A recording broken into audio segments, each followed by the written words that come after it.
Vamos lá, legal, gente. Bom dia, estamos gravando, iniciando a nossa aula aí, vamos compartilhar a tela com vocês. Então, aqui, ó. Legal. Ciências da natureza e suas tecnologias, física, primeira lei de Newton, inércia. Eu gosto muito desse gifzinho, porque se é lenda ou não que a maçã caiu na cabeça do Newton, a gente não tem certeza, né? A maioria das pessoas acredita que isso é uma lenda. Mas eu acho interessante esse GIF, que o que tem de bonito, se isso for verdade, é o Newton ter percebido que a mesma lei que explica a queda de uma maçã é a lei que explica o movimento, por exemplo, dos corpos celestes no céu. Daí a frase famosa, assim na Terra como no céu, né? Quer dizer, a lei da física que vale aqui embaixo, vale lá em cima também. Aristóteles não acreditava nisso, né? Aristóteles acreditava que existia um mundo sublunar, né? Totalmente diferente. A gente vai ver um pouquinho disso aqui hoje. Então, vamos lá. Começo com esse gifzinho que eu recebi, que eu acho muito legal, recebi pelo Instagram, que é... Ué, caramba, por que não tá indo? Aqui, vai. Olha lá, uma pessoa caindo numa cama elástica com as folhas. E aí, quando o elástico desce, as folhas ficam praticamente paradas, elas ficam no estado natural delas, que era o estado de repouso, né? Então, é impossível a gente não olhar para esse GIF e não pensar na primeira lei de Newton, na inércia. Bom, para Aristóteles, existem duas espécies de movimento, o dos corpos terrestres e o dos corpos celestes. Na verdade, para Aristóteles existe o grave, que é o pesado, o lugar natural é cair, é ir para o chão, e o leve, o fogo, o ar, não é isso? É leve, então ele tende a subir. Então é como se tudo existisse um lugar natural, né, para ficar. O céu consiste em 10 esferas concêntricas, tendo a esfera da Lua o menor raio. Então você tem a Terra e tem a esfera onde a Lua está viajando. No interior dessa esfera, tudo que está sob a Lua está sujeito à corrupção, é sujo, né? É pecaminoso. E a desintegração. Fora da esfera da Lua, tudo é indestrutível, tudo é infinito, tudo é maravilhoso. Então, esse aqui é mais ou menos o universo de Aristóteles, né? A Terra no centro, a Lua na primeira órbita aqui, na primeira esfera, ele imaginava esferas mesmo, né? Em torno da Terra, e aqui os planetas, o Sol. Então, isso aqui é um exemplo de como Aristóteles acreditava que era o nosso sistema solar, né? O mundo. O interessante aqui que Aristóteles coloca é isso aqui, ó, que tem a ver com essa ideia de inércia, né? Segundo Aristóteles, acima de tudo, cada corpo tem um lugar determinado no mundo e opõe resistência a qualquer esforço que tende a retirar ele daquele lugar. Até aí legal, nada muito esquisito, não. Daí a ideia de movimento como resultado de uma violência. E, uma vez cessada a violência, os corpos em movimento voltam ao repouso. Então, Aristóteles achava o seguinte, ó, você tem que fazer uma força para o corpo entrar em movimento. E, a partir do momento que você para de fazer essa força, o objeto para também. Ok? Em termos modernos, podemos dizer que a dinâmica de Aristóteles define a força como sendo impulsão. Então, Aristóteles usava esse termo impulsão. Enquanto tem força, tem movimento. Aristóteles achava isso. Então, Aristóteles, por exemplo, concordava com essas coisas que acontecem nos desenhos e quadrinhos, já viu? O camarada está andando, de repente acaba lá o chão, e aí quando ele percebe que não tem mais impulsão, aí ele cai, porque ele para.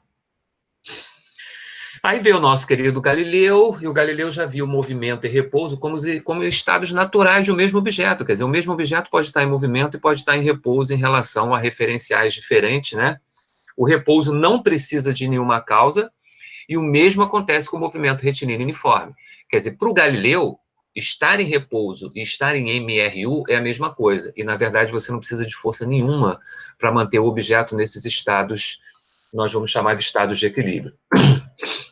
Em 1543, Copérnico retirou a Terra do seu repouso abaixo do paraíso e lançou no espaço.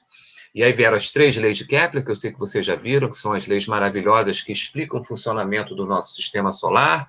Aquela história que a gente já sabe do Galileu. Já existiu o telescópio, mas a grande sacada do Galileu foi pegar o telescópio e, pã, apontar para o céu.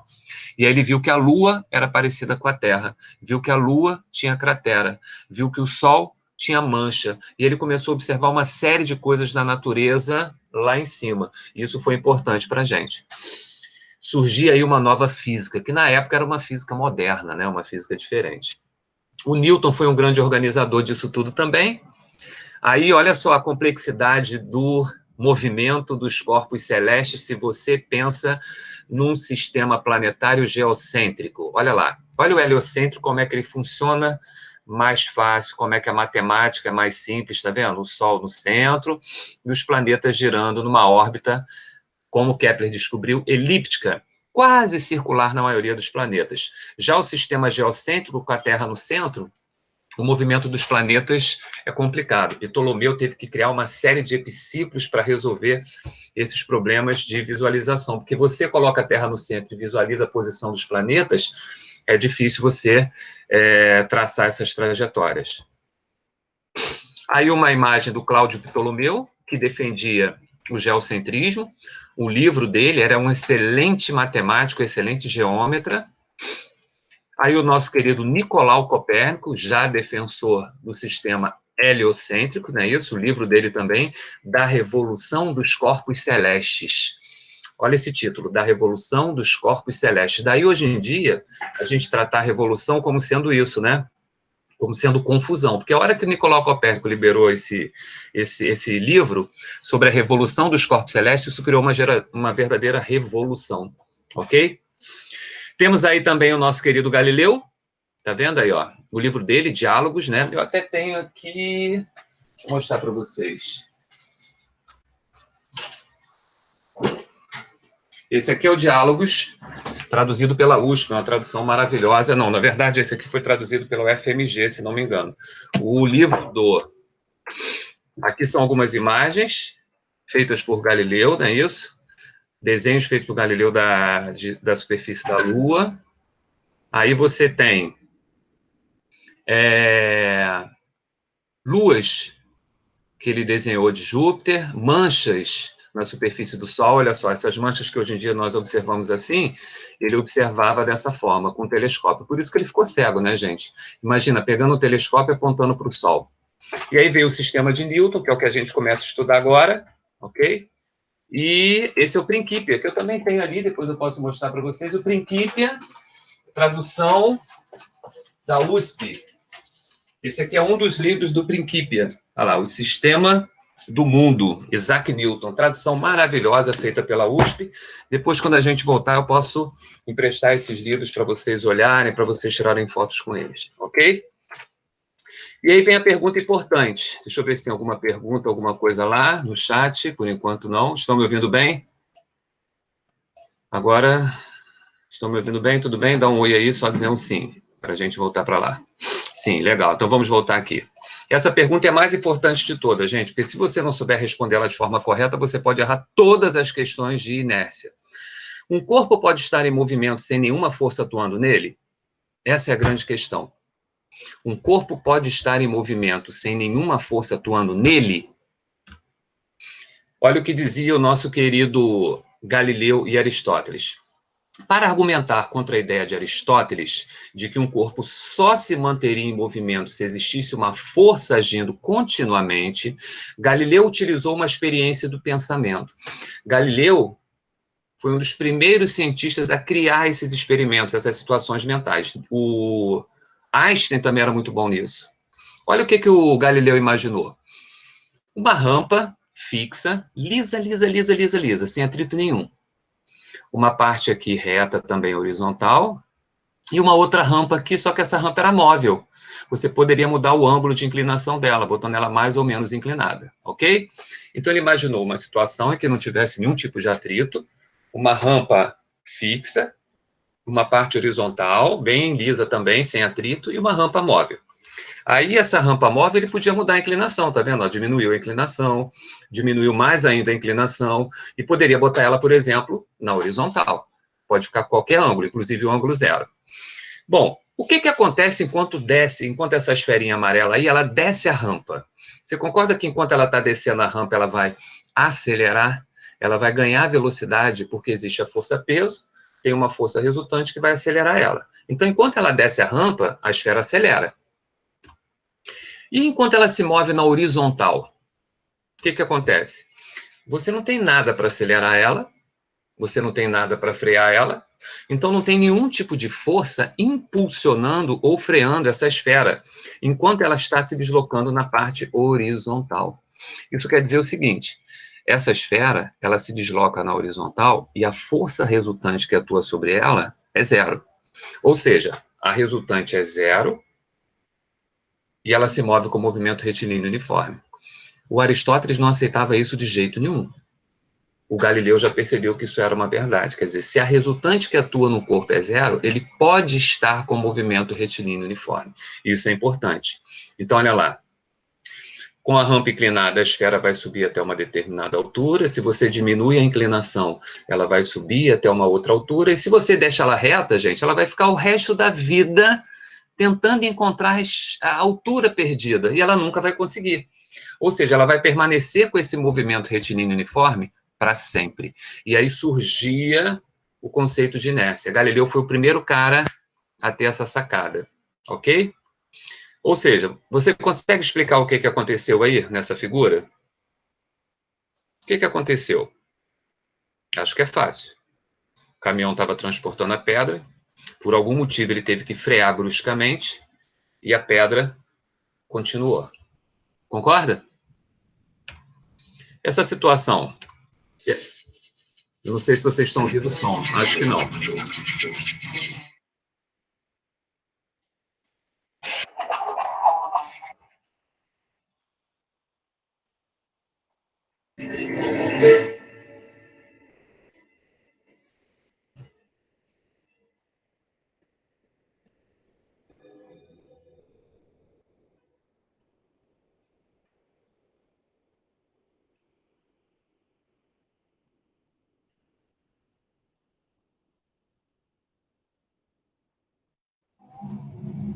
E aí?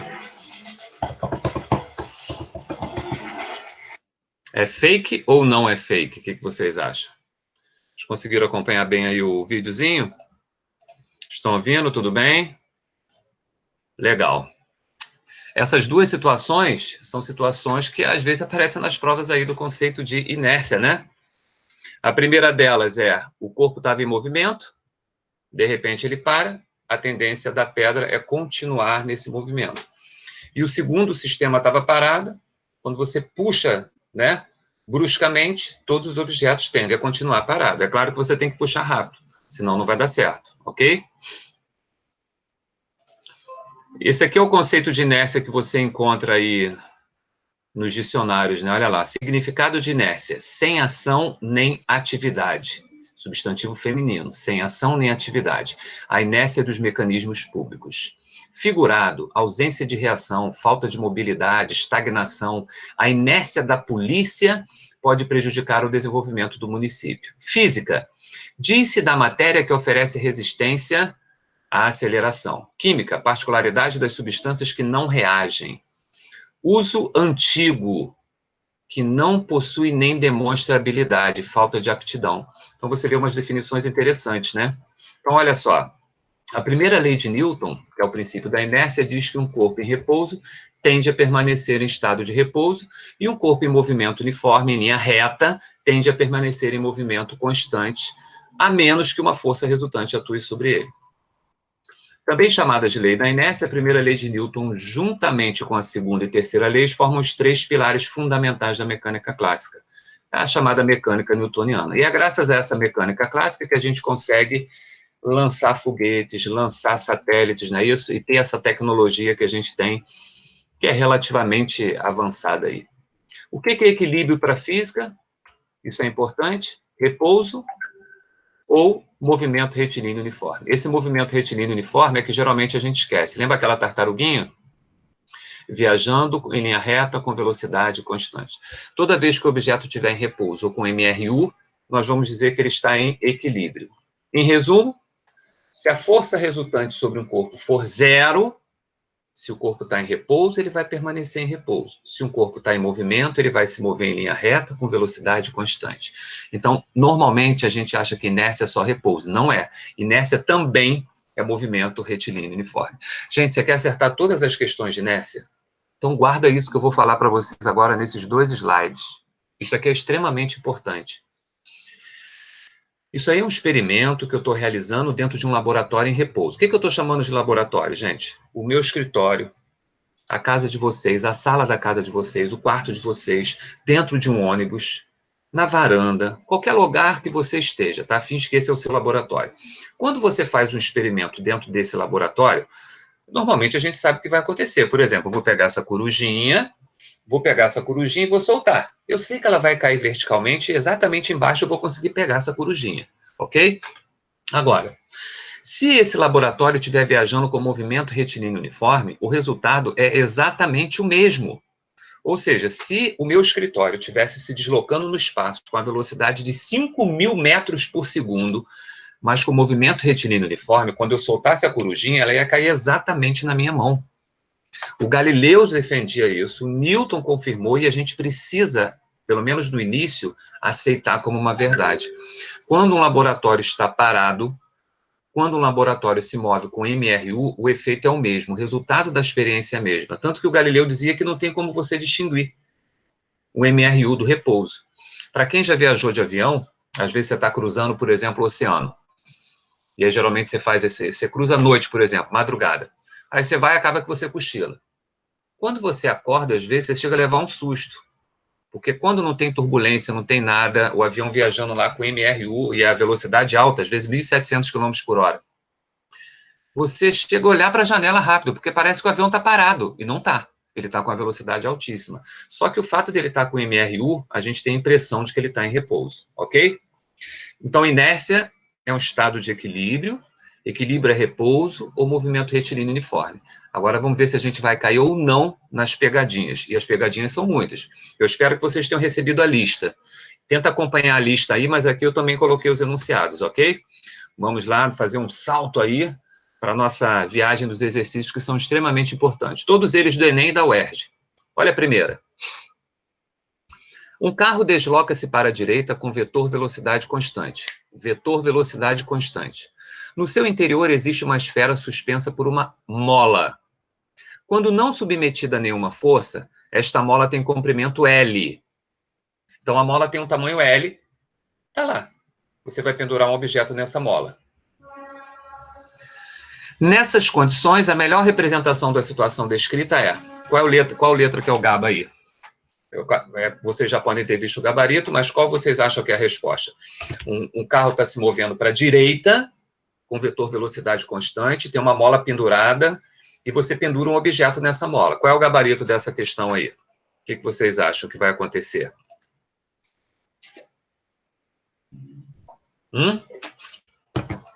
Diz para mim aí qual é o GABA.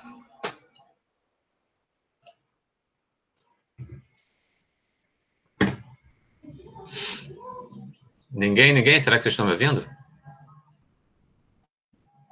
Letra A, vamos ver aqui se pode ser a letra A. Deixa eu desligar esse negócio aqui que está me chateando já. Vamos ver, letra A. É bom, é isso aí. Repara só. A mola tem tamanho L. Você tem um objeto. Você vai pendurar o objeto na mola. É claro que ela não vai ter mais tamanho L. Ela vai ter um tamanho L mais um delta L. Que o tamanho vai mudar. Concorda? Ok? Show de bola. E aí, vem o importante. Um carro desloca-se para a direita com vetor velocidade constante. Se o vetor velocidade é constante, gente, lembra? Laboratório em MRU, o efeito é igual que se ele estiver parado. Se você está segurando uma mola, pendura um objeto e espera, esse objeto não vai estar deslocado nem para a direita nem para a esquerda, ele vai estar perpendicular ao chão. Concorda? Então, o gabarito só pode ser letra A. Quando é que o gabarito seria, por exemplo, letra C ou letra E? Se o sistema tivesse acelerado. Se o sistema tiver acelerado, aí tudo bem. Aí você pode estar com deslocamento para a direita ou para a esquerda, ok? Tudo bem, gente? Dá um retorno aí para ver. Tudo bem? Tudo bem? Entenderam a primeira? Legal? Ótimo. Então vamos seguir aqui para a segunda. Eu estava na dúvida entre A e B. Deixa eu olhar aqui. A B não é por quê? Porque quando você pendura o corpo, a mola vai deformar um pouquinho. Tá certo? Tudo bem? Maravilha. Então vamos para a segunda. Já passamos pelo GABA. Olha lá. A análise sequencial da tirinha e, especialmente a do quadro final, nos leva imediatamente ao ou a zebrinha correndo. Por algum motivo, ela tem que frear bruscamente, e nisso que ela freia, olha que legal. É como se todas as listrazinhas continuassem, fossem para frente. Não é isso? E aí ele pede para a gente marcar aí qual é a opção correta. Lá, as listras vão para frente, quer dizer, a gente tem que olhar para o último quadrinho. Isso tem a ver com o princípio da conservação da energia mecânica? Não. Propriedade geral da matéria denominada inércia? Parece bom. Princípio da conservação da quantidade de movimento? Não. Segunda lei de Newton? Ainda não. Princípio da independência do movimento? Também não. Então, eu ficaria com a letra B de bola. Princípio geral da matéria denominada inércia. Quer dizer, quando ela freia, o que acontece com as listrinhas que estavam em movimento? Elas têm a tendência em continuar. É como aquela pedra, né? Que o caminhão freou e a pedra continuou. Essa é bem tranquila, né? É uma questão da UERJ, mas de um vestibular antigo da UERJ. Mas eu gosto dessa questãozinha, uma questãozinha bacana. Tudo bem com essa? Podemos seguir? Sim? Legal essa da zebrinha. Fácil, né?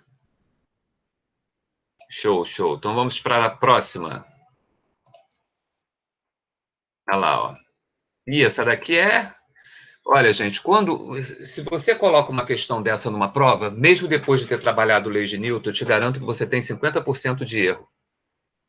Isso é normal, tá? É normal, porque a gente nasce e cresce pensando que nem Aristóteles. Se você tem uma relação boa com a física, estuda física, gosta de física, você até pode pensar como Galileu e Newton.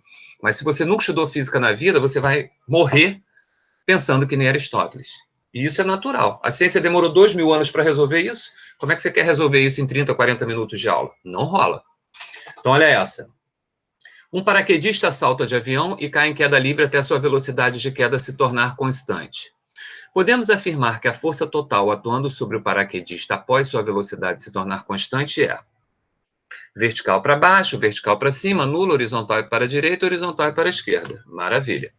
Quais são as coisas importantes do enunciado? Primeira coisa que eu considero importante do enunciado: velocidade de queda se tornar constante. E força total. Ele quer essas duas coisas, né? Bom, ele fala que a velocidade de queda se torna constante, ele quer a força total. Força total. Primeiro, velocidade de queda constante. O que quer dizer velocidade de queda constante? Quer dizer que ele não está acelerando nem freando. Ele está numa queda livre. Então, ele está com movimento retilíneo uniforme. Confere? Se ele está com movimento retilíneo uniforme, de acordo com o princípio da inércia, ele está em equilíbrio, então a força resultante tem que ser o quê? Tem que ser zero. Essa força total que ele pede, gente, é justamente o quê? É a força resultante. Então, ele quer a força resultante numa situação em que o paraquedista está caindo com MRU. Então, o gabarito só pode ser letra o quê? Paraquedinhas descendo, olha lá, ó. Viu? Vou botar de novo paraquedinhas descendo, olha lá. Olha lá, olha lá. Olha onde ele vai parar. Nula! A força resultante tem que ser zero, obrigatoriamente. Ok? Aí a gente fala assim, né? Geralmente a gente ouve do aluno: peraí, Sandro, ele tá caindo. O cara tá caindo. A força que tá para baixo não tem que ser maior do que a força que tá para cima? Não. Se a força que está para baixo for maior do que a força que está para cima, ele continua caindo. Só que pior, ele acelera. A velocidade dele está aumentando, porque uma força é maior do que a outra. Aqui não. Aqui você tem força para baixo, tem força para cima, e elas se equilibram, e aí ele nem acelera nem freia. Então ele cai com velocidade constante. É uma velocidade alta. Essa velocidade é chamada de velocidade limite. 50 metros por segundo, dependendo da altura. Mas ela não aumenta, ela fica constante. Ok? Então, se as forças se equilibram, quer dizer que o objeto não está nem acelerando, nem freando. Deixa eu voltar nessa daqui para ver se tem perguntas em relação a essa. Perguntas em relação a essa? Se não tiver perguntas em relação a essa, caramba, só tem monstro. É porque quando a gente está assistindo a aula, a gente fica ligado nisso. MRU resultante é zero, MRU resultante é zero. Mas, normalmente, ele induz a gente a errar. Quando ele fala, o cara está caindo, quando ele fala, o cara está indo para a direita, o cara está indo para a esquerda, a gente acha que a força nesse sentido tem que ser maior. Podemos seguir, gente? Tudo bem com essa? Bota um S aí, bota um sim. Estão me ouvindo? Sim, sim, sim, sim, sim. Legal, legal. Valeu, Rayane. Valeu, Tamires. Valeu, Pedro. Achei estranho, mas foi. Como assim achou estranho, Pedro? Faz uma pergunta aí. Você achou que como ele está caindo, a força que está para baixo tem que ser maior, não é isso? E, pois é assim que achava o Aristóteles. Aristóteles achava que para ter movimento tinha que ter uma força resultante. E na verdade não, porque se você tem para baixo uma força maior do que a de cima, esse cara vai ter uma força resultante, então ele vai acelerar. Então a velocidade dele vai aumentar cada vez mais. É tipo assim, ó, não sei se você já, acho que não, dirigir. Você está na estrada. Sabe o que, que você tem que fazer para manter a velocidade, por exemplo, em 80 quilômetros por hora? Você tem que manter o seu pé paradinho lá no acelerador, mantendo sempre a mesma forcinha lá. Sabe por quê? Porque se você apertar o acelerador mais, o carro acelera. Se você soltar o acelerador, o carro freia. Ou seja, você deixa uma força maior do que a outra. Se você quer manter o carro com a velocidade constante, você tem que fazer uma força que seja exatamente igual à força contrária, porque ele não vai nem acelerar nem frear. Então, a ideia de Aristóteles de força também era massa vezes aceleração, não. Ele achava que era massa vezes força, vezes velocidade. Se tem velocidade, tem que ter força. Entendeu, Jean? Depois é que nós substituímos por massa vezes aceleração. Quer dizer, a força resultante ela só surge se a velocidade mudar, se tiver uma aceleração. Ok?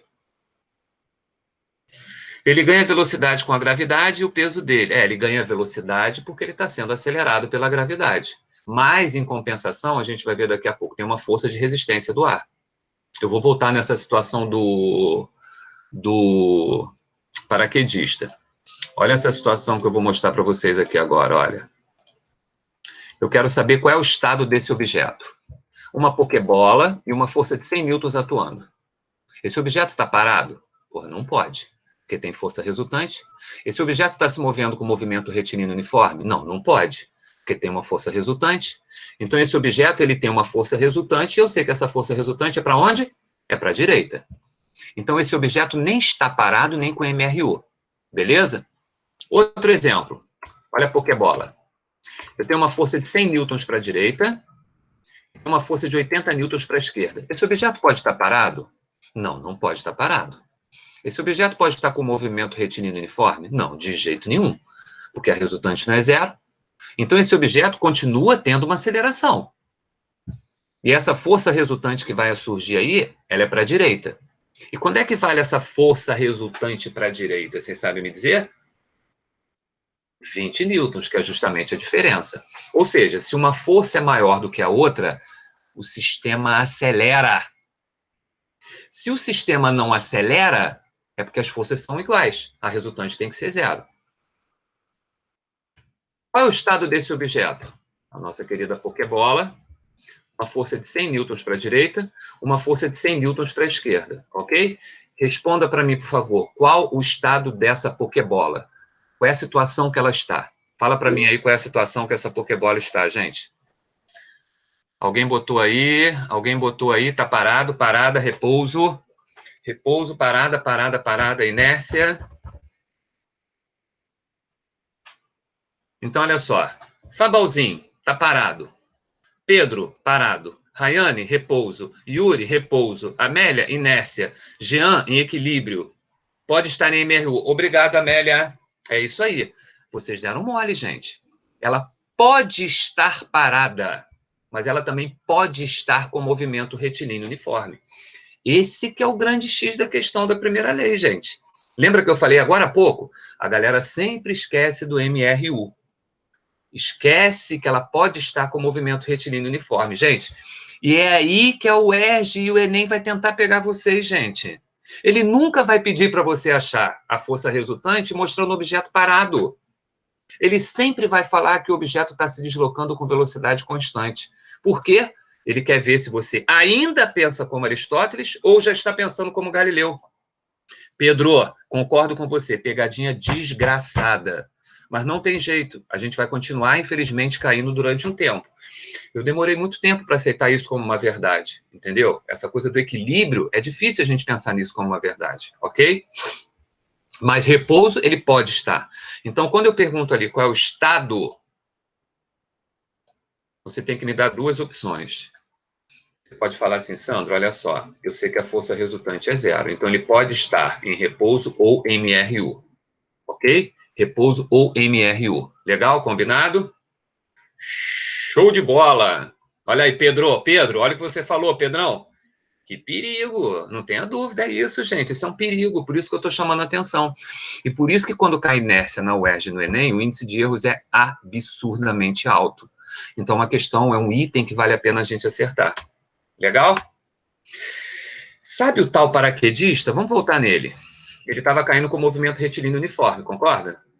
Forças que estavam atuando nele. Para baixo eu tenho uma, que é o peso, para cima eu tenho outra, que é a força de atrito. Então, se ele está caindo com o movimento retilíneo uniforme, obrigatoriamente essas duas forças são o quê? Iguais. Elas têm que ter o mesmo módulo. O que acontece se o peso for maior do que a força de atrito? Ele aumenta a velocidade para baixo. O que acontece se a força de atrito é maior do que o peso? Ele diminui a velocidade porque ele vai frear, é quando ele abre o paraquedas. E o que acontece se essas duas forças são iguais?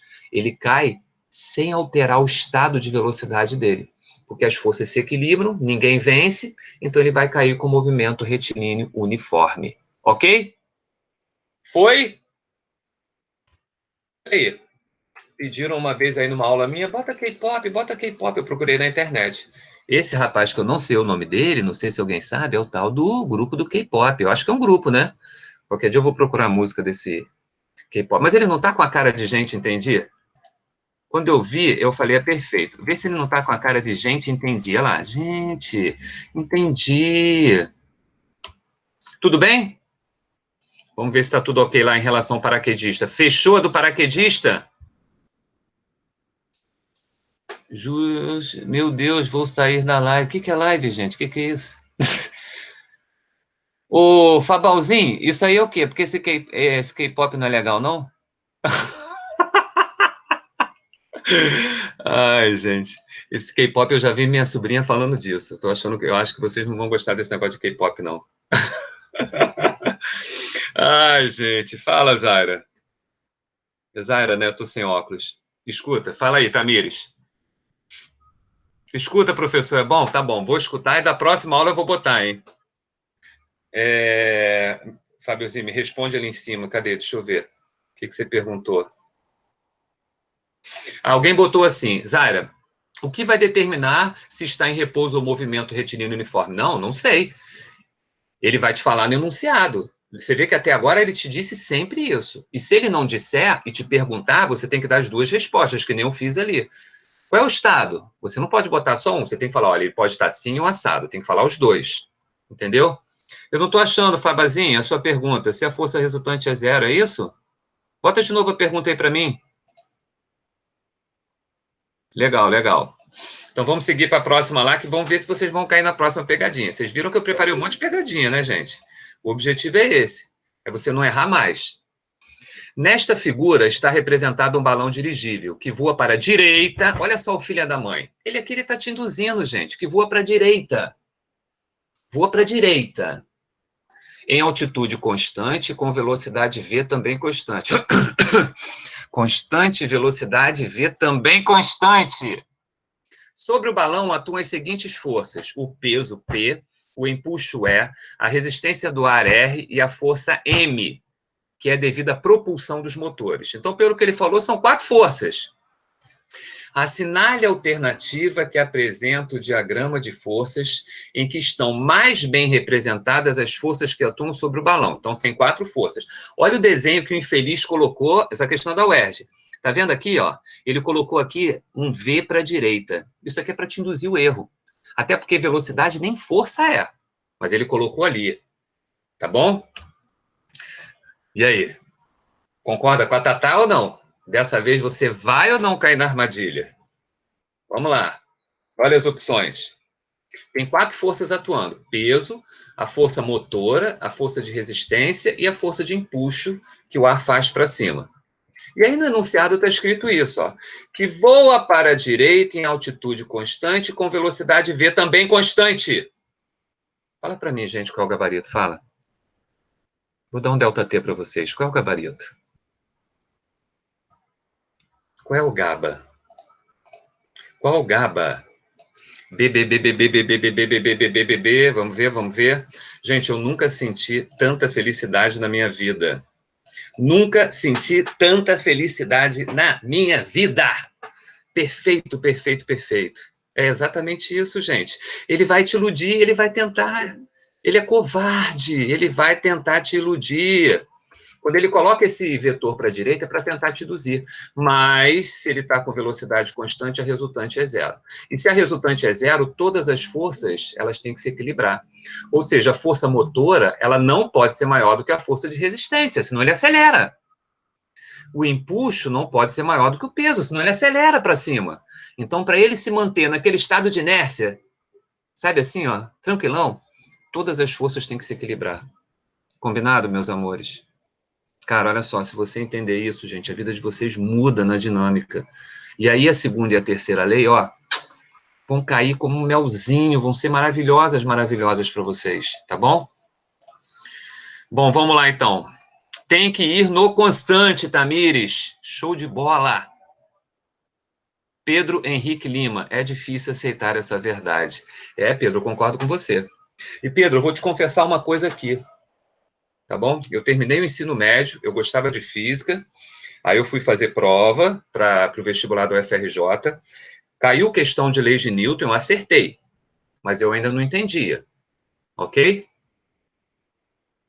Sim, Jean, com certeza. Eles pensam nisso. Por quê? Você está falando quando ele constrói o dirigível, né?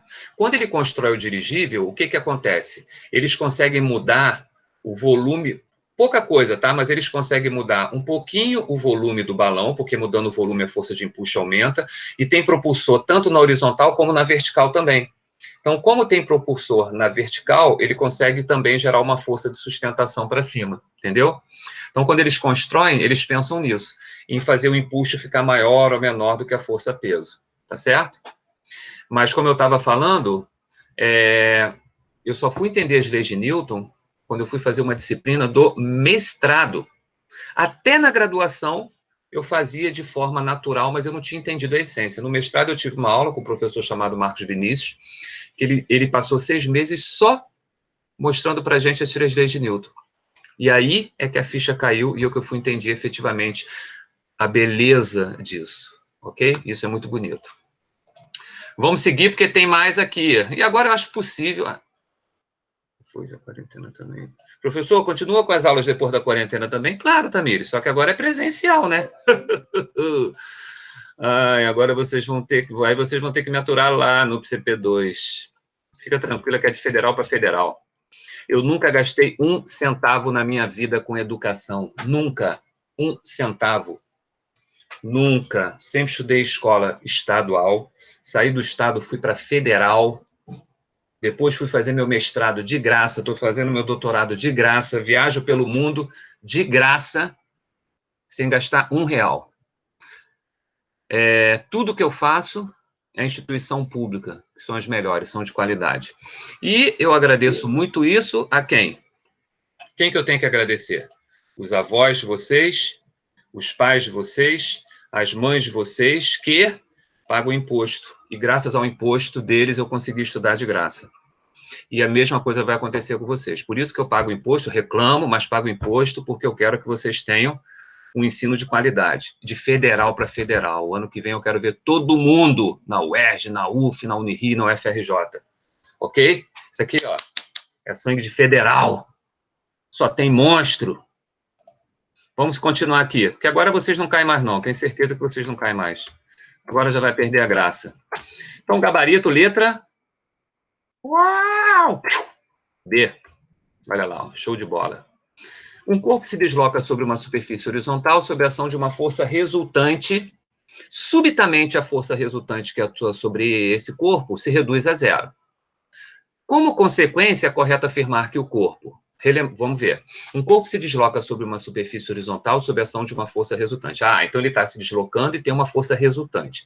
De repente, a força resultante que atua sobre ele para. Não tem mais resultante. Como consequência, é correto afirmar que o corpo subitamente para após um intervalo de tempo, continua se movendo com velocidade constante ou muda de sentido? Olha, olá, eu sou Aristóteles. Oi, eu sou o Galileu. Eu fico com a letra A. Lembra que o Aristóteles dizia isso? Se não tem força, automaticamente o corpo para. Então é verdade, subitamente para. Aristóteles com certeza marcaria a letra A. Acabou a força, o corpo imediatamente para. Oi, Galileu, e você? Ah, eu fico com a letra C. Continua se movendo com velocidade constante. E aí agora eu pergunto, meus queridos, e vocês? Vocês vão ficar com Galileu ou vocês vão ficar com Aristóteles? O que que vocês vão marcar? Fala para mim. Pode botar aí. O que que acontece com o corpo? Ele para subitamente ou ele mantém o seu estado de movimento? Porque ele estava em movimento. Se você para de ter força resultante, ele continua esse movimento. E aí? Vão ficar com quem? Diz para mim com quem vocês vão ficar. Opa, gente. Olha o Galileu. Galileu é uma péssima influência. Newton é uma péssima influência. Maravilhoso, gente. Maravilhoso. Maravilhoso. Fico extremamente feliz. É isso. Vamos ver aqui, ó. Gabarito. Nem botei o gabarito. Gabarito é letra C, né? Continua se movendo com velocidade constante. Legal. A Terra é azul. Em 1961, um homem, Yuri Gagarin, subia pela primeira vez ao espaço. O feito posicionou os russos na frente da corrida espacial travada com os Estados Unidos após o fim da Segunda Guerra. E aí tem aí a sonda, né? A espaçonave, né? Vostok 1, ela foi lançada. O voo demorou 108 minutos, sendo que 90 minutos efetivamente ela ficou no espaço. Olha a velocidade dela, 27 mil quilômetros por hora, e depois, quando a cápsula voltou, o Gagarin, né, desceu tranquilamente, um paraquedazinhas, e a cápsula caiu lá no deserto. Na descida foi ejetado da nave quando estava a 7 quilômetros de altura e chegou ao solo suavemente com auxílio de paraquedas. E aí o interessante foi o que ele falou, né, lá em cima, a Terra é azul. Gente, eu chego a ficar arrepiado. Imagina a sensação desse camarada de sair assim da atmosfera e olhar e falar, gente, a Terra é azul, e as pessoas embaixo assim, a Terra é azul, cara, que viagem. Isso deve ter sido um momento assim sensacional. Aí ele fala isso, né, gente? Ó, na descida foi ejetado da nave como estava a 7 quilômetros de altura e chegou ao solo suavemente, com auxílio de paraquedas. Após o paraquedas ter sido aberto, entendendo-se que o astronauta passou a descer com velocidade escalar constante, tá vendo? A resultante das forças que atuava sobre o Gagarin era igual a, repetindo, após o paraquedas ter sido aberto, entendendo-se que o astronauta passou a descer com velocidade escalar constante, a resultante das forças que atuava sobre o Gagarin era igual a, de novo, né, gente, sublinhando aí a parte principal. Eu garanto para vocês que muita gente vai botar ao seu peso. Ao peso é o peso do paraquedas. A força de resistência do ar nem tanto, mas a letra A e a letra B vão ter muitos gabaritos. E vocês com certeza vão colocar a letra... Fala para mim para eu ficar feliz, gente. Não quero mais nada hoje. Eu só quero isso. Na verdade, o que que acontece? Não que... Ô, João, não que você tenha que ignorar o que Galileu falou. Ok? Você pensa o seguinte, na rampa de Galileu, ele ignorava o atrito. Mas você pode levar o atrito em consideração e pensar como Galileu. Tanto é que na situação do balão, você tem a força de atrito, que é a força que está para trás, é a força de resistência. Só que Galileu sabia que a força de resistência que estava para trás tinha que ser igual à força que estava para frente. Então, Galileu, ele aceitava o atrito. Mas ele sabia que se tivesse com velocidade constante é porque o atrito estava sendo igualado com uma outra força. Ok? Então, o gabarito dessa tem que ser letra 0. Letra D. 0. 0. Exatamente isso. Letra D de dado. Enem recente, gente. Olha aí, ó, a questão do Enem. Viu a discussão que nós fizemos? A rampa de Galileu caiu no Enem. Para entender os movimentos dos corpos, Galileu discutiu o movimento de uma esfera de metal em 2 planos inclinados, sem atritos, e com a possibilidade de se alterarem os ângulos de inclinação, conforme mostra a figura. Então, olha aqui, ó. Ângulo do plano de subida e ângulo do plano de descida. Então, ele descia aqui e subia. Na descrição do experimento, quando a esfera de metal é abandonada para descer uma rampa, um plano inclinado de um determinado nível, ela sempre atinge no plano ascendente, no máximo, um nível igual àquele que foi abandonado. Então, ela partia daqui, como ela não perdia energia nenhuma, ela vinha até aqui, ok? Olha lá, Galileu e o plano inclinado, disponível nesse lugar aqui, adaptado. Se o ângulo de inclinação do plano de subida for reduzido a zero, quer dizer, se essa rampa aqui estiver na horizontal, que foi o que nós fizemos lá atrás na simulação, olha o Homer se escondendo. Mas não precisa se esconder, não. O que vai acontecer com a esfera quando ela chegar embaixo? Ela vai manter a velocidade constante, pois o impulso resultante sobre ela será nulo. Ela vai manter a velocidade constante, pois o impulso da descida continuará a empurrá-la.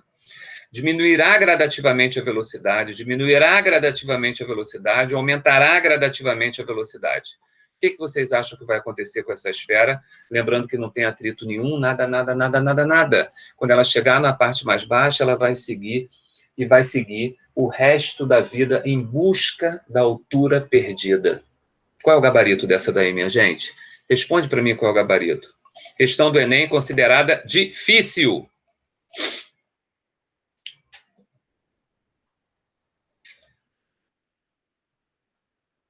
Letra A, tô gostando. A ou B? Não, tudo bem. Ficar na dúvida entre A e B, Zara, não vejo problema nenhum. É isso aí. Ficar na dúvida entre A e B quer dizer que você tá ali. Tá com inércia na cabeça, é isso aí. Mas o gabarito é A. E aí eu vou explicar por que tem que ser a letra A. Repara uma coisa. Na letra B ele fala, manterá sua velocidade constante, tá certo? Pois o impulso da descida continuará a empurrá-la. Não. O impulso da descida, a partir do momento que ela fica na horizontal, o impulso não está mais empurrando ela. Até porque se o impulso estivesse empurrando ela, ela ia acelerar. Então, quando ela está na parte horizontal, gente, não tem nenhuma força nem empurrando nem freando. Por isso que ela fica com o movimento retilíneo uniforme. Ou seja, o impulso resultante é o quê? É zero. Então, por que ela mantém a velocidade constante? Não é porque a força continua empurrando. Ela mantém a velocidade constante porque a resultante é zero, lembra? A resultante é zero. Por isso que ela mantém a velocidade constante. Vê se você entendeu. Sim, entendi. É isso aí, legal. Então, por isso que o GABA oficial dessa questão do Enem tem que ser letra A. Show de bola? Eu não sei. O impulso é que o Aristóteles chamava de força, mas o impulso é isso. No caso, quando está descendo, o impulso é a força-peso. É a força-peso que está acelerando ele. Eu não sei se alguém tentou fazer essa lista, porque eu mandei ela muito em cima. Eu mandei ontem, né? Mas se eu tivesse mandado essa lista antes e vocês tivessem tentado fazer a lista, olha, eu diria para vocês que a tragédia ia ser grande. Quando vocês fossem conferir o gabarito, vocês iam errar em uns 70% das questões. E eu digo, eu fiz isso de propósito. É porque todas essas questões são questões que envolvem essas pegadinhas, entendeu? Então, relaxa. Eu garanto que a partir de agora, e eu vou colocar uma lista de inércia para vocês lá no Google Classroom, vocês vão fazer a lista e vocês vão conseguir acertar todas as questões, porque isso já está na cabeça de vocês. O maldito MRU, que vocês não levavam em consideração, agora vocês vão levar. Ok? Então, gabarito, letra... Uhul! Olha lá, ó. Show de bola? Penúltima questão. Olha lá. O gráfico mostra a velocidade instantânea de uma gota de chuva caindo verticalmente através da atmosfera. Analisando o gráfico, verifica-se que após algum tempo de queda, a gota de chuva atinge uma velocidade constante, denominada velocidade terminal. Analisando o gráfico, verifica-se que após algum tempo de queda, a gota de chuva atinge uma velocidade constante. É verdade, olha aqui, ó. A velocidade depois, esse é o eixo da velocidade, né? A velocidade aumenta, depois ela fica constante. Gente, olha só, um parêntese aqui. Já pensou se isso não acontecesse? Já pensou se as gotas que estão caindo lá de alguns quilômetros, se a velocidade delas fosse aumentando direto? A gente não ia poder sair na chuva. Então, ainda bem que a partir de um momento as forças se equilibram e ela cai com velocidade constante. Isso é importante. Considerando que as únicas forças que atuam sobre a gota, em qualquer ponto da trajetória, são a força-peso, que a gente sabe que a força-peso é vertical e para baixo, o empuxo nós sabemos que é para cima, e a força de atrito com ar, que também está para cima, né? É a força de resistência. Ele está chamando aqui essa força de atrito com ar de força de arrasto. A partir do instante que a gota atinge a velocidade terminal, lembra que velocidade terminal é sinônimo de velocidade constante. Os módulos das forças atuantes sobre ela satisfazem que relação? Então, sublinhei isso aí que é importante. Tem 3 forças atuando. Quais são as 3 forças que estão atuando na gota? Peso, vertical e para baixo. Atrito, que é a força de arrasto, para cima. Empuxo, para cima também, sempre vertical e para cima. Olha aí, ó. Espera aí que tem alguém falando alguma coisa lá. Deixa eu ver o que que é. Professor, por que o gráfico... Por que o gráfico velocidade versus tempo está uma parábola? A aceleração está ao quadrado. Ah, é, Jean. É porque esse movimento não é um movimento simples, né? Movimento retilíneo uniforme, uniformemente variado. Quando o objeto está caindo, a força de resistência do ar ela é proporcional ao quadrado da velocidade. Provavelmente, quando você estudou força de atrito, talvez o professor tenha comentado isso com vocês. Então, o movimento de queda de um objeto com atrito, ele não é tão simples, não é uma reta, né? Uma parábola perfeita, né? Tanto é que vê que fica uma parábola, depois ela fica constante, ok? Então, professor, por que o gráfico... Entendeu esse detalhe, Jean? Esse movimento de queda de um corpo é totalmente esquisito. Esse movimento não é muito fácil, não. Tem um cara ali atrás. O que, Tamires, você está falando? Atrás de mim aqui? Esse aqui, ó. Peraí. Olha lá, esse aqui, Tamires. Esse aqui que você está falando? Ah, é uma máscara que eu ganhei de um colega que foi no Equador e trouxe para mim, ó. Velocidade ao quadrado, é verdade, Jean. Conforme a velocidade vai aumentando, a força de resistência do ar aumenta também. Isso não é linear. A velocidade ao quadrado que é proporcional à força de atrito. Tipo assim, você está andando de carro, o carro está parado, você coloca a mão para fora do carro, da janela. Conforme a velocidade vai aumentando, você vê que a força de resistência do ar vai aumentando mais ainda. Isso não é linear, isso é quadrático, é uma função quadrática. Entendeu? Por isso que esse gráfico é um gráfico com essa carinha aí. Então, voltando aqui, olha lá, ó. O que nós sabemos? Se temos um movimento retilíneo uniforme, então a força resultante tem que ser o quê? 0. Beleza? Força resultante tem que ser igual a 0. Gente, se a força resultante é 0, a força que está para baixo, que é o peso, tem que ser igual à soma das duas forças que estão para cima, que é o empuxo mais a força de arrasto. Então, o gabarito oficial tem que ser letra, olha lá, ó, peso igual a empuxo mais arrasto. Olha lá o dragãozinho, esqueci o nome dele, Salazar. Meu filho falou o nome desse dragãozinho. Acho que é Salazar, um negócio assim. Diz que ele é bem famoso. Olha lá, tem que ser letra E. Foi, gente? Sim ou não? Arizard, boa. Não, é Charizard. Charizard, é isso aí, agora eu lembrei. Charizard. Muito bom, muito bom. Achei demais ele, tem uns gifs maravilhosos do Charizard. Legal? Todo mundo entendeu o gabarito dessa? Força resultante igual a 0. E travou? Estão me ouvindo? Ih, gente, travou não. Sim, legal, Amélia. Então, como a força resultante é igual a 0, isso quer dizer o quê? A força peso que está para baixo tem que anular com as duas que estão para cima.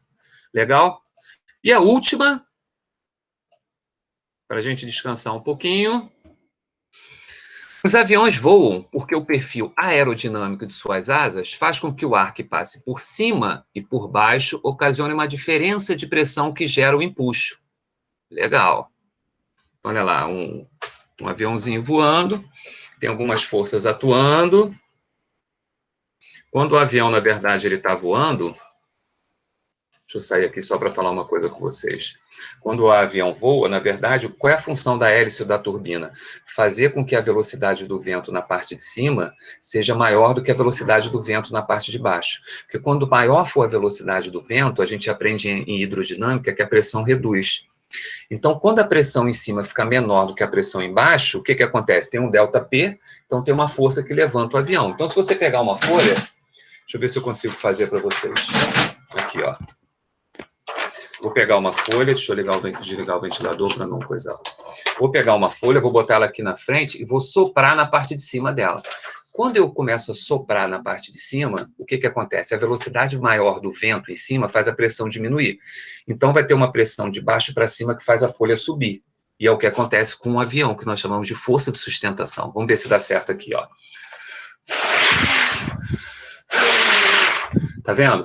Eu sopro na parte de cima, você tem uma redução da pressão por causa do aumento da velocidade, e a pressão embaixo empurra a folha e ela sobe.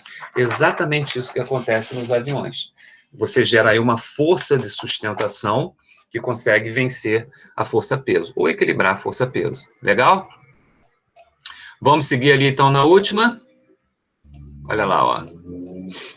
Então, olha o que ele diz. Esta força de empuxo é que permite o avião se sustentar no ar. Logo, para que o avião voe, as hélices ou turbinas do avião é que empurram o ar para trás e o ar reage impulsionando a aeronave para frente. Dessa forma, podemos dizer que o avião se sustenta no ar sob a ação de 4 forças. Quais são elas? Força motora, ou propulsão, lembra do balão? Resistência do ar, ou arrasto, peso e empuxo. Legal. Como o avião, caso o avião voe em velocidade constante e permaneça na mesma altitude, é correto afirmar que o somatório das... Então, olha aqui, ó. Chama atenção para isso aqui, tá? Caso um avião voe em velocidade constante e permaneça na mesma altitude. Gente, então ele está voando com movimento retilíneo uniforme. Ele está em linha reta, porque ele está na mesma altitude, não é isso? E a velocidade é constante. O que a gente pode afirmar? É correto afirmar que o somatório, letra A, das forças verticais é nula e das horizontais não nula. Letra B, das forças horizontais é nula e das verticais não nula. Letra C, forças horizontais e verticais é nula. Letra D, forças positivas é nula. E letra E, forças negativas é nula. Então, temos aí 5 opções.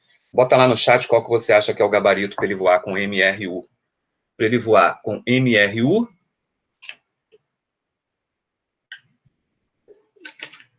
qual é o GABA?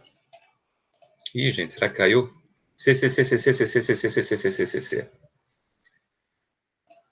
Letra C, gente, olha lá.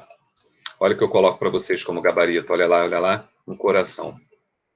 Eu não sei vocês, mas eu tô feliz. Porque eu acho que consegui fazer com que caísse a ficha para vocês. Eu acho que hoje vocês estão mais próximos de pensar como Galileu, como Newton, e como que a mecânica newtoniana funciona, né? O princípio da inércia, gente, é uma mudança de paradigma muito forte. E o que aconteceu na vida de vocês hoje, isso foi muito importante, porque isso não é fácil. Não é nada fácil. Então, eu fico muito feliz de vocês estarem acertando. É isso aí, Yuri. Eu também acho que não. Olha lá, Tamires perguntou, e se não fosse na mesma altitude? Tamires, se não estivesse andando na mesma altitude, aí não ia ser um movimento retilíneo uniforme. Aí a resultante não seria zero. Ok? Boa, Yuri. Boa. Deixa eu finalizar aqui, então. Olha lá, ó. É isso.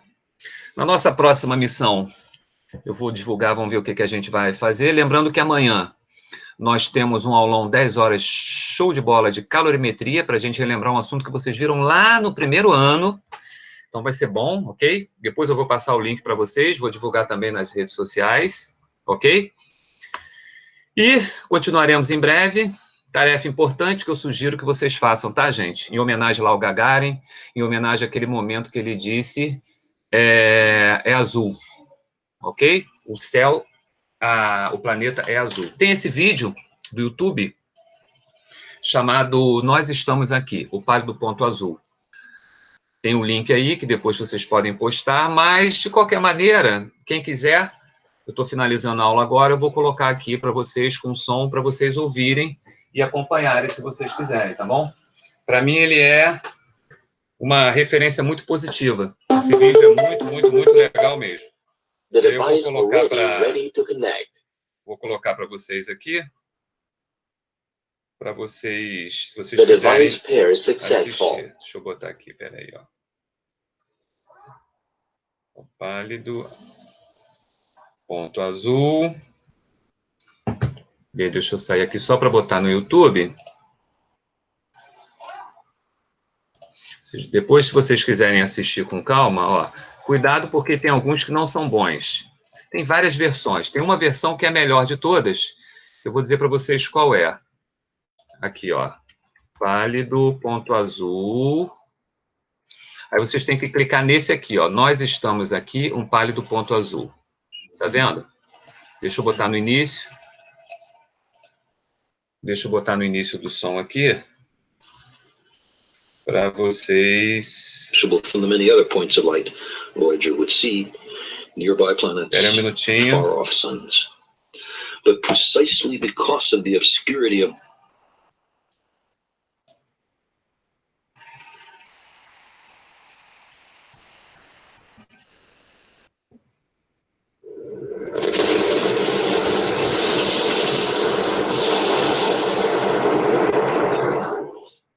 a spacecraft was a long way from home. I thought it might be a good idea, just after Saturn, to have them take one last glance homeward. From Saturn, the Earth would appear too small for Voyager to make out any detail. Our planet would be just a point of light, a lonely pixel, hardly distinguishable from the many other points of light Voyager would see, nearby planets, far-off suns. But precisely because of the obscurity of our world thus revealed, such a picture might be worth having. It had been well understood by the scientists and philosophers of classical antiquity that the Earth was a mere point in a vast, encompassing cosmos. But no one had ever seen it as such. Here was our first chance, and perhaps also our last, for decades to come. So here they are, a mosaic of squares laid down on top of the planets, and a background smattering of more distant stars. Because of the reflection of sunlight off the spacecraft, the Earth seems to be sitting in a beam of light, as if there were some special significance to this small world. But it's just an accident of geometry and optics. There is no sign of humans in this picture, not our reworking of the Earth's surface, not our machines, not ourselves. From this vantage point, our obsession with nationalism is nowhere in evidence. We are too small. On the scale of worlds, humans are inconsequential. A thin film of life on an obscure and solitary lump of rock and metal. Consider again that dot. That's here. That's home. That's us. On it, everyone you love, everyone you know, everyone you ever heard of, every human being who ever was, lived out their lives. The aggregate of joy and suffering. Thousands of confident religions, ideologies, and economic doctrines. Every hunter and forager, every hero and coward, every creator and destroyer of civilization. Every king and peasant, every young couple in love, every mother and father, hopeful child, inventor and explorer, every teacher of morals, every corrupt politician, every supreme leader, every superstar, every saint and sinner in the history of our species lived there, on a mote of dust, suspended in a sunbeam. The Earth is a very small stage in a vast cosmic arena. Think of the endless cruelties visited by the inhabitants of one corner of this pixel on the scarcely distinguishable inhabitants of some other corner. How frequent their misunderstandings, how eager they are to kill one another, how fervent their hatreds. Think of the rivers of blood spilled by all those generals and emperors, so that in glory and triumph they can become the momentary masters of a fraction of a dot. Our postures, our imagined self-importance, the delusion that we have some privileged position in the universe, are challenged by this point of pale light. Our planet is a lonely speck in the great enveloping cosmic dark. In our obscurity, in all this vastness, there is no hint that help will come from elsewhere to save us from ourselves. Like it or not, for the moment, the earth is where we make our stand. It has been said that astronomy is a humbling and character-building experiment.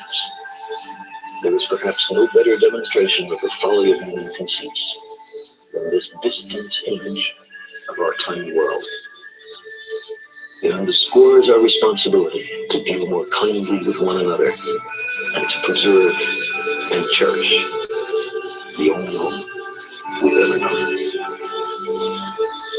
The Caleb Product.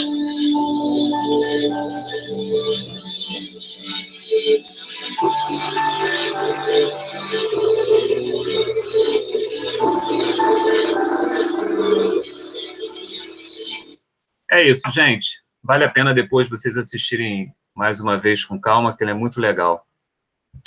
Muito bom estar aqui com vocês, prazer imenso, ok? E, mais uma vez, foi um prazer dividir o mesmo espaço-tempo com vocês. Até amanhã, ou até quinta-feira, tá bom? Estaremos juntos aí, e vocês são maravilhosos, tá bom? Ah, que bom, gente. Vocês a minha. Valeu mesmo. Beijo no coração de vocês, tá bom? Depois eu mando o link do aulão amanhã de calorimetria e da semana que vem também. Valeu, Maria Luísa, Tamires, Zaira, Larissa. Ô, Larissa! Caramba, não tinha te visto. Valeu, Larissa. Beijão. Renan, João, tudo de bom para vocês. Valeu. Lucas, Fabalzinho. Valeu, Lucas. Valeu, Amélia. Eu que agradeço. Tudo de bom para vocês. Valeu, Rayane. Enzo. Valeu, Enzo. Tudo de bom. Que bom, Enzo. Legal. Espero que você tenha aprendido realmente essa danada dessa lei da inércia. Isso é terrível, isso é terrível.